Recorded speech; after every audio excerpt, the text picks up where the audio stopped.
अब अपना ये प्रचार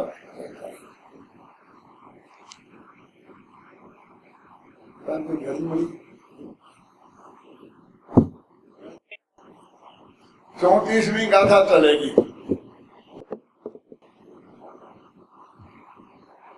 34वीं गाथा प्रवचन सार की।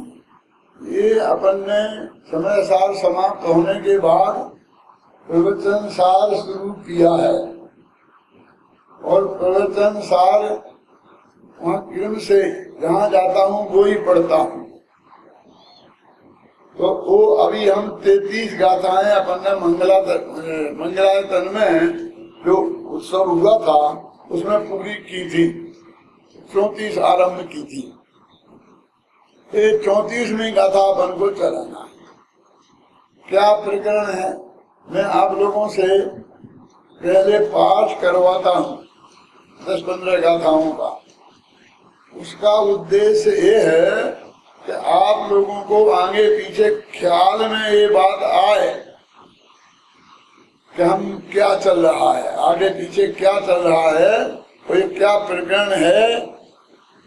यदि आप ध्यान से उस पाठ को सुनेंगे तो आपको वो बात अवश्य ख्याल में आएगी। पर मैं इसलिए कहना चाहता हूँ कि जिससे आप उसे रोजाना ध्यान से सुने। ऐसा नहीं समझेंगे 5 मिनट तो डॉक्टर साहब इसमें खराब कर देते हैं, उसमें खराब नहीं होते। वो तो आचार्यों की बात है, वो तो गाथाओं का पद्यानुवाद है, वो तो मूल जो कुंद ने कहा है उनकी बात है। हमारे पास ऐसा क्या है उनसे अच्छा जो उनकी बात नहीं करके हम अपनी बात करेंगे और वो अच्छी होगी। वो हम तो उसी की व्याख्या करने वाले हैं, इसलिए उसको समय खराब नहीं मानना चाहिए। भले ही वो अपने प्रवचन में भी कटे तो भी चिंता की बात नहीं है, पर अपन तो एक्स्ट्रा करते हैं, प्रवचन तो उतना पूरा करते ही हैं। तो उस प्रकरण में आप अब कल ध्यान से सुनेंगे। मैं अभी आपको थोड़ा बताता हूँ कि प्रवचन सार शास्त्र के 3 महाअधिकार हैं। एक का नाम है ज्ञान तत्व प्रज्ञापन, दूसरे का नाम है ज्ञेय तत्व प्रज्ञापन और तीसरे का नाम है चरणान योग सूचक सूचिका। जिसे आचार्य जैसे सम्यक ज्ञानाधिकार, सम्यक दर्शन अधिकार और सम्यक चारित्र अधिकार कहते हैं। पहला है ज्ञान तत्व प्रज्ञापन। ज्ञान तत्व प्रज्ञापन में 4 अधिकार हैं छोटे छोटे। एक का नाम है शुद्धोपयोग अधिकार, दूसरे का नाम है ज्ञानाधिकार, तीसरे का नाम है सुखाधिकार और चौथे का नाम है सुभावाधिकार, सुपरिणामाधिकार। अभी अपना ये प्रकरण ज्ञानाधिकार चल रहा है। यानी शुद्धोपयोग अधिकार में ये बताया है कि शुद्धोपयोग का जो वास्तविक स्वरूप क्या है वो बताने के बाद जब ये कहा कि इस शुद्धोपयोग की तुम इतनी महिमा गा रहे हो, लेकिन हमें ये बताओ तो कि तुम्हारे इस शुद्धोपयोग को अपनाने से हमें मिलेगा क्या। बनिया बिना प्रयोजन के तो कहीं नमता है नहीं। यदि कोई बनिया वहां जा रहा है व्यापारी और वो कहीं झुका है तो हमें शक हो जाता है कोई ना कोई चीज वहां अवश्य है। कोई सोने का सिक्का होगा, कोई हीरा होगा, बनिया वैसा तो झुकता नहीं है कहीं। महाराज के सामने भी झुकेगा तो महाराज के अभी आशीर्वाद में कुछ मिलता होगा। और तुमको तो ये शक है कि हमारा पति इनके आशीर्वाद से ही हो गए हैं, इसलिए वहां झुकते हैं। अब वो बात अलग है कि नीचे जो चीज पड़ी हो चमकदार, उसे देखकर चांदी का सिक्का समझकर झुके और वहां किसी का कफ निकले पर हाथ गंदा हो जाए, वो एक अलग बात है। वो कहते तुम हमें ये बताओ कि मिलेगा क्या, फिर तुम्हारे शुद्धोपयोग का हम करेंगे क्या, वो कहते रुपया मिलेगा, पैसा मिलेगा, बाल बच्चे मिलेंगे, ये मिलेंगे, ये मिलेंगे, तो ये तो तुम कहते हो कुछ मिलेगा नहीं। तो उन्होंने कहा तुम्हें ज्ञान मिलेगा और सुख मिलेगा।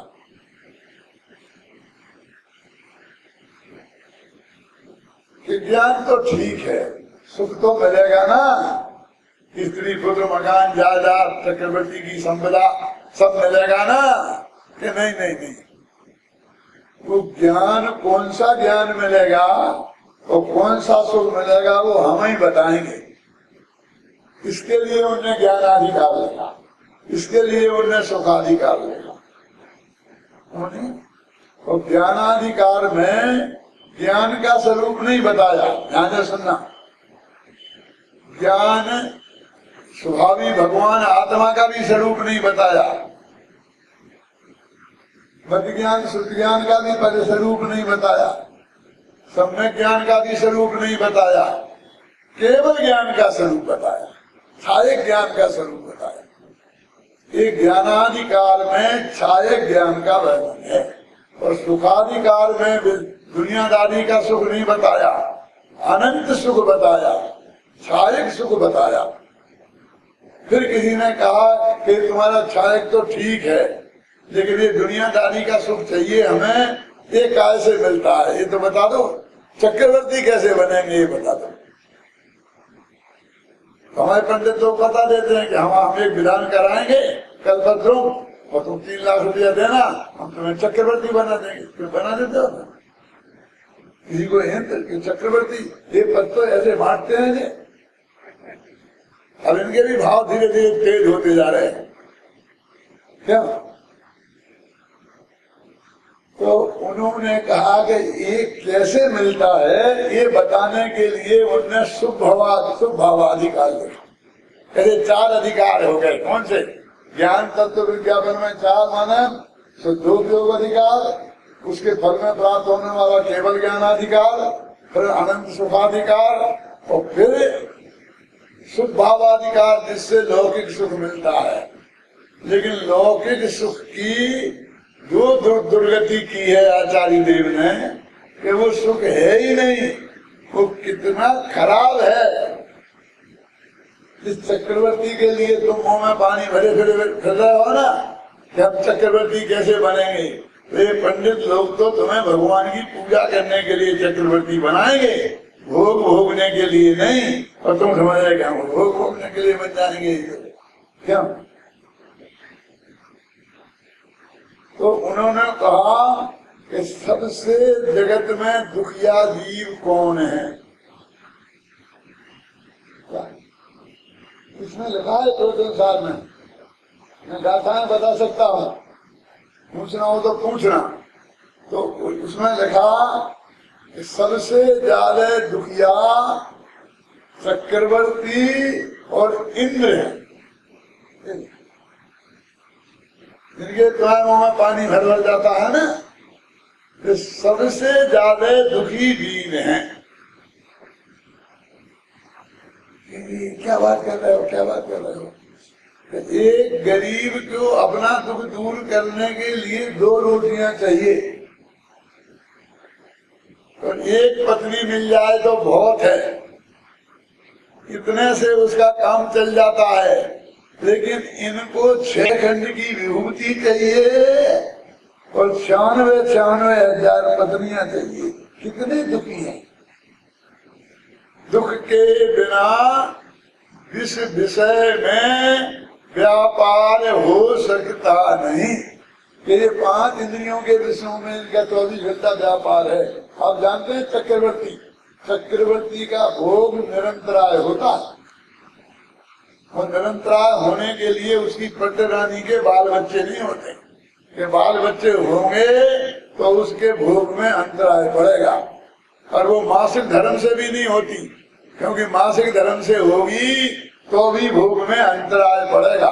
ऐसा निरंतराय भोग होता है चक्रवर्ती का। कितना दुखी है, एक दिन भी न चले।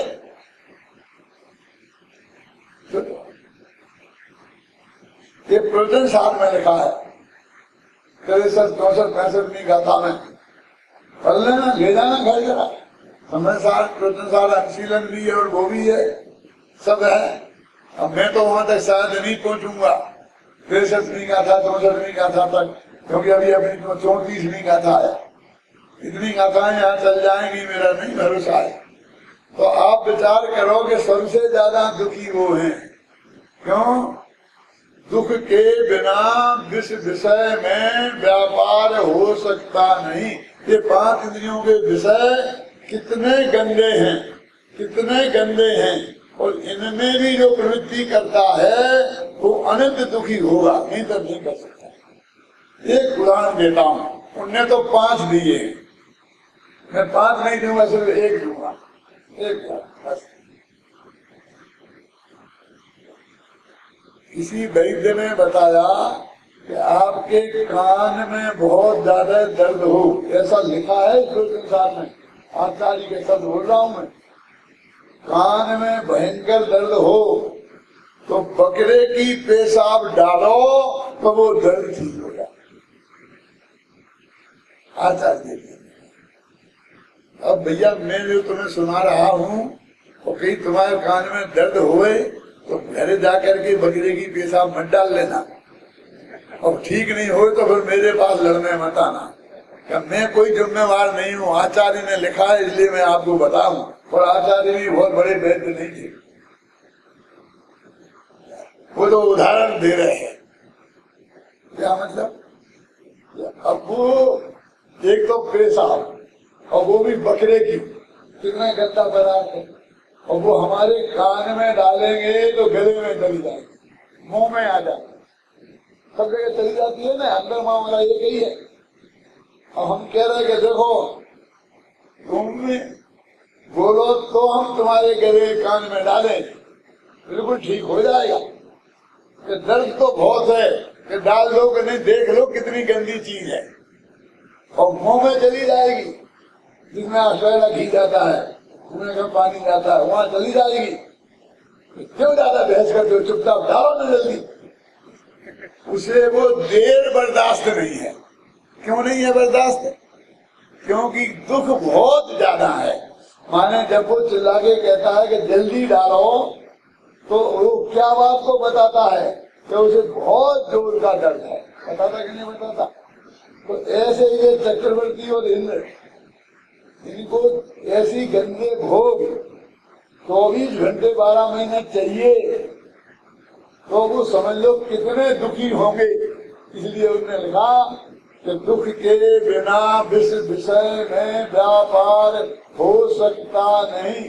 ये आचार्य की पंक्ति है, उसका तो मैंने हिंदी में अनुवाद किया,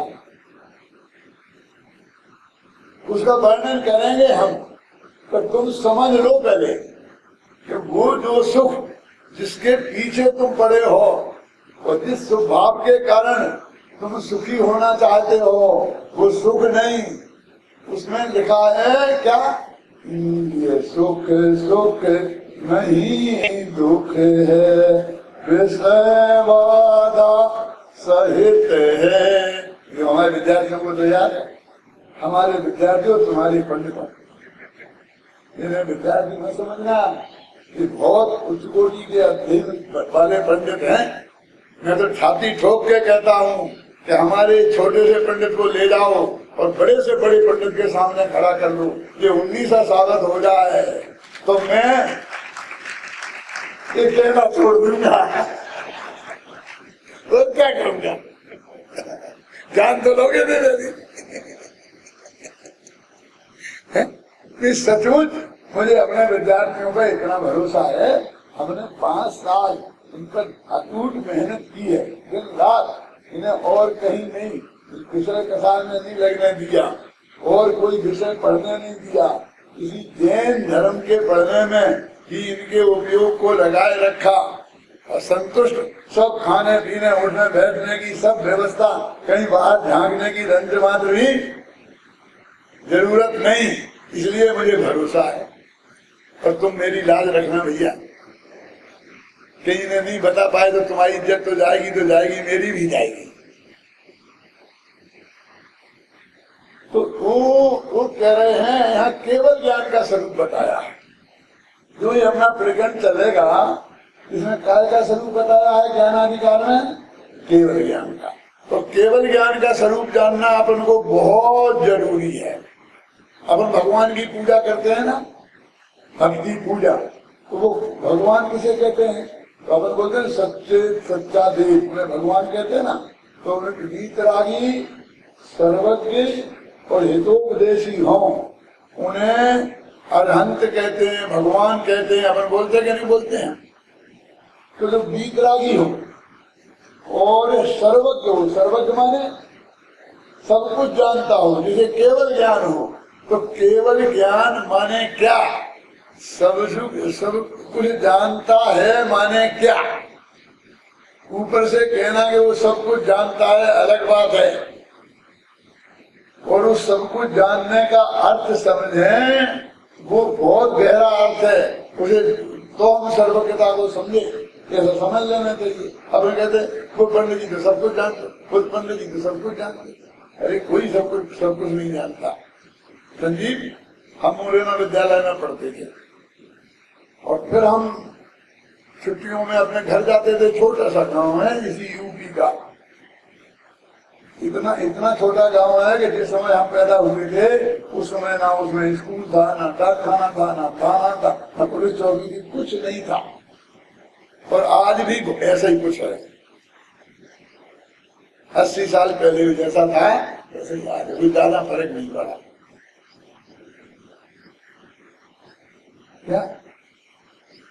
क्या कहने के लिए मैंने ये बात कही थी? कोई बहुत बड़ी बात बताना चाहता था मैं आपको।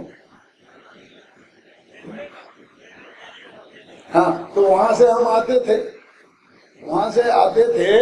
तो गांव वाले हमको संस्कृत का बड़ा विद्वान समझते थे, पर हम भाषण भी बहुत अच्छा देते थे।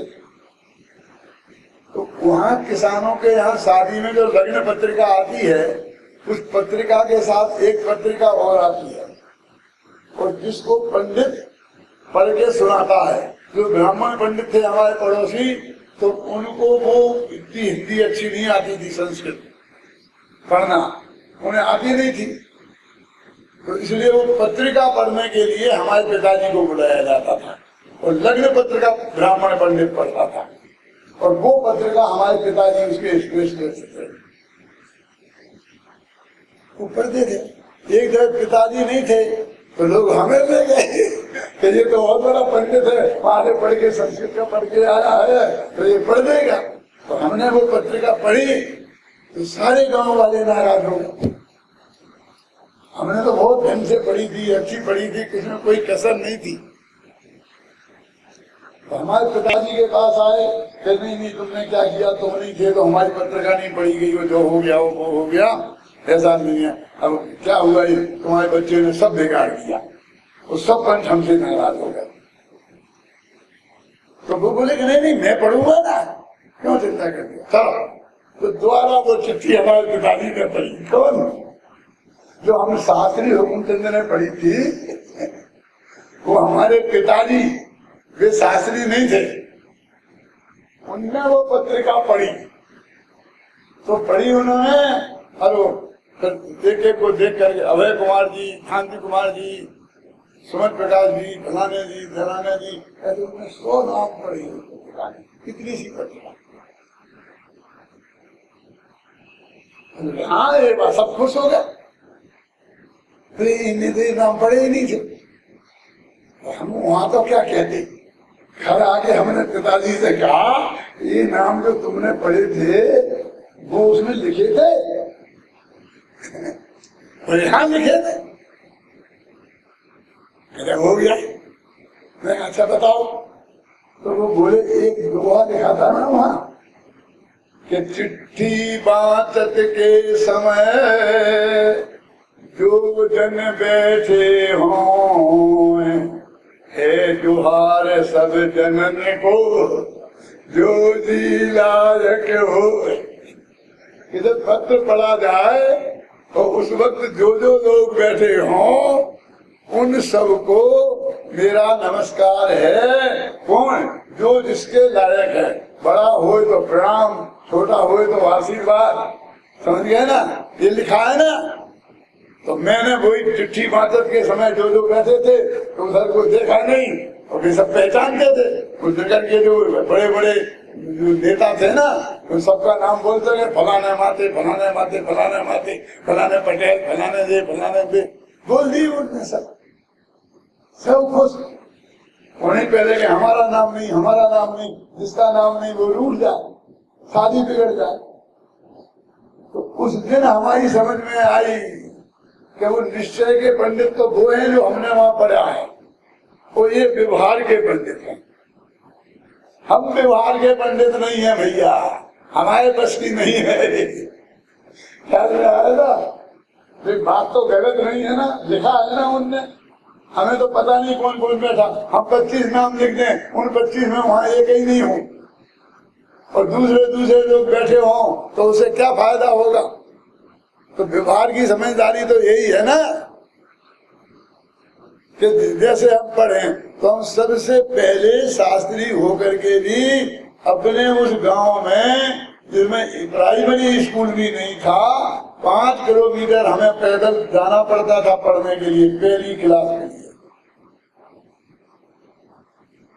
और हम गवर्नमेंट के स्कूल में तो पहली क्लास ही पास है। हम दादाजी पढ़ते थे, दादाजी पहली क्लास में थे, और हम अलग बे होता था उसमें थे। तो जाके कपोरा विद्यालय में आ गए, नरेना में आ गए, तो दोनों एक ही जने हो गए प्रवेश का, एक ही क्लास में दोनों हो गए। हम एक ही क्लास वहां पीछे थे, 7 महीनों शास्त्री नाथ की दुनिया भर की चीजें कर डाली, बिना सरकारी स्कूल में गए। मेरे कहने का अर्थ है कि व्यवहारिक ज्ञान भी होना बहुत जरूरी है यदि समाज के बीच में हमें रहना है तो। और निश्चय का ज्ञान तो वस्तु के स्वरूप को हमें चाहिए ही। तो वो कहते सर्वज्ञ जो अपने भगवान हैं, जिनकी हम पूजा करते हैं, अष्टद्रव्य से चढ़ाते हैं, तो वे सर्वज्ञ हैं। इसमें तो कोई मतभेद नहीं है ना, न किसी मुनिराज को, न किसी पंडित को पूछ लेना कहीं भी जाकर, सब तैयार है कि हाँ बिल्कुल सही है, ये बात होना चाहिए। तो सर्वज्ञ का मतलब क्या, जो सब जाने वही नाम है ना। और जो भगवान ने जान लिया वो वैसे ही होगा कि नहीं। नेमिनाथ ने जान लिया था कि 12 वर्ष बाद द्वारका जल जाएगी, तो नेमिनाथ ने जलाई थोड़ी थी, तो जलने वाली थी वो, उनने तो जानी थी, है ना। और वो सही निकली कि नहीं। तो जो 3 लोग और 3 काल की सब बातें जाने, और जाने तो वो सही निकलेगी। तो जानने के पहले वो उसका नक्की होना चाहिए ना। यदि 12 वर्ष बाद द्वारका के जलने का नक्की नहीं होता तो वो जानते कैसे। तो नक्की था ना, इसका मतलब भविष्य में होने वाली सब चीजें नक्की हैं। आदिनाथ ने बता दिया था ना, क्या बता दिया था आदिनाथ ने, ये जो मारीच बैठा है भरत तेरा बेटा, ये 24वां तीर्थंकर होगा, और इसकी माँ का नाम त्रिशला और पिता का नाम सिद्धार्थ होगा। बता दिया था कि नहीं। कितने वर्ष आगे की बात है, अरबों वर्ष, क्योंकि वे पहले तीर्थंकर और वे अंतिम तीर्थंकर। आदिनाथ ने बताया और महावीर का बताया। ये कोड़ा कोड़ी सागर का लंबा काल है। आप जानते हैं ये कोड़ा कोड़ी क्या होता है। मैं शिखर जी की वंदना करने गया था, सच्ची घटना बताता हूँ। मैं डोली में बैठ के गया, 7 लोग मेरे को लेके जा रहे थे। तो लोग रास्ते में आते थे, पंडित जी नमस्ते, पंडित जी नमस्ते, कोई पैर पड़ता, कोई कुछ करता। रास्ते भर जब मेरी यही पूजा होते देखी तो वो बोले, आप पंडित जी हो? कहा हाँ पंडित जी हो। तो एक हमारा प्रश्न है, आप उसका जवाब दो। मैंने कहा बोलो। तो वही चर्चा शुरू हो गई, हमारी चर्चा। उसने कहा कि तुम्हारे यहाँ ये कोड़ा कोड़ी, तो तुम्हारे सब मुनि कोड़ी होते हैं।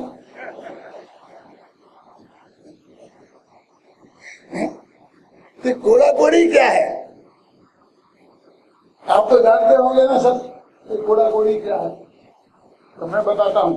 करोड़ में गुणा करो, जो गुणन फल आए उसका नाम कोड़ा कोड़ी। देखो 1 करोड़, 10 करोड़, 100 करोड़, 1000 करोड़, 10,000 करोड़, लाख करोड़, 10 लाख करोड़ और करोड़ करोड़। अब आया समझ? इसका नाम है एक कोड़ा कोड़ी और सागर। मेरे बस की नहीं है ये सागर बताना। कितना लंबा चौड़ा गड्ढा खोदना पड़ेगा संजीव है? और उसमें वे बाल और वे जिसका दूसरा टुकड़ा नहीं कर सके, बहुत लंबा काल है। कभी समझ ना हो तो हमारे संजीव बता देंगे, फिर दीपक भाई बता देंगे, मेरे बस की नहीं है। ख्याल में है ना? इतना लंबा काल पहले ऋषभदेव ने बता दिया कि ये महावीर तीर्थंकर होगा 24वां मारीच, और इसके माँ का नाम कृष्णा और पिता का नाम। पक्की बात है ना? इसका क्या अर्थ हुआ बहन? इतने काल बाद सिद्धार्थ की शादी कृष्णा के साथ होगी। ये नक्की था कि नहीं? कि कृष्णा के हाथ में था, कि सिद्धार्थ के हाथ में था, कि दोनों के माँ बाप के हाथ में था? तो इतने साल पहले नक्की था, हुआ ना उसका अर्थ। तो तब मतलब सर्वज्ञ का अर्थ आप जाना। उस ज्ञान की बात यहाँ हो रही है, उसको बोलते हैं केवल ज्ञान। उस ज्ञान अधिकार है, वो समझाएंगे हम आपको। 18 दिन में समझ में आ जाए तो बहुत अच्छी बात है कि जिस ज्ञान में इतनी बातें विस्तार से सब हमारे ख्याल में आ जाएं और एक भी गलत साबित नहीं हो। केवल ज्ञान ऐसा नहीं होता है कि हमारा बच्चा पास होगा क्या नहीं होगा, कि पढ़ेगा तो पास होगा और नहीं पढ़ेगा तो नहीं होगा, ऐसा हम नहीं जानता। एक बच्चा गया, जेब में 5 का नोट था, सड़क के किनारे एक दोषी बैठा था, उसने अपना हाथ दिखाया तो पंडित जी इस साल में पास हो जाऊंगा कि नहीं ये बताओ।